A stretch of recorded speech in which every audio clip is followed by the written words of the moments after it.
അല്ല ജയ, ഇത് എന്താണ് ഈ 4DX? എന്താ ഇതുവരെ 4DX എന്നൊക്കെ പറഞ്ഞാൽ എന്താ സംഭവം? ഇതൊക്കെ ഇതുപോലത്തെ ഡിസൈൻസും ഇതുപോലത്തെ ഡിഫറെന്റ് ടൈപ്പ് സർഫസസ് ഒക്കെ ഇതിന് മുമ്പേ നമ്മുടെ ഷോപ്പിലും നമ്മൾ ഇതിനു മുമ്പ് പല ബ്രാൻഡുകളിലും ഒക്കെ ഉണ്ടായിരുന്നല്ലേ.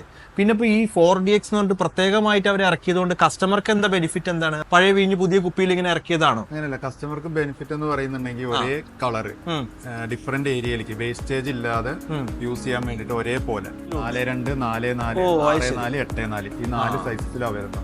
ബഡ്ജറ്റ് കുറച്ചും കൂടി അറേഞ്ച് ചെയ്തിട്ട് സെറ്റ് ചെയ്യാൻ പറ്റും. ഇപ്പൊ 84 വേണ്ടത് കുറച്ച് ഏരിയ ആണെങ്കിൽ 64, 44 ഇങ്ങനെ ഡിഫറെന്റ് ആയിട്ട് സൈസസിന്റെ ബഡ്ജറ്റ് അറേഞ്ച് ചെയ്യാൻ പറ്റും. അതെ, ഇപ്പൊ 5 ഡിസൈൻസിലാണ് ഇപ്പൊ ലോഞ്ച് ചെയ്തിരിക്കുന്നത്. ഓക്കെ, ഇത് നമ്മൾ വലിയ ഡിസ്പ്ലേ സെറ്റ് ചെയ്തിട്ടുണ്ടല്ലോ അല്ലെ? ശരിയാട്ടോ. അല്ലെങ്കിൽ നമ്മൾ ഈ ഗ്ലോസി എടുത്തിട്ടേ പിന്നെ ഇതിന് മാച്ചിങ് ആയിട്ട് നമ്മൾ മാറ്റ് വേറെ തപ്പി നടക്കുകയൊക്കെ വേണം. ഈ ഗ്ലോസി ഇതിലെല്ലാം അവൈലബിൾ ആണ്, എല്ലാ സൈസിലും അവൈലബിൾ ആണ്. ഇതിന്റെ ഫിനിഷസ് ഫീൽ ചെയ്യാൻ വേണ്ടിയിട്ടാണ് ഓരോ ടൈലും ഓരോ സൈസസിൽ ഡിസ്പ്ലേ ചെയ്തിരിക്കുന്നത്.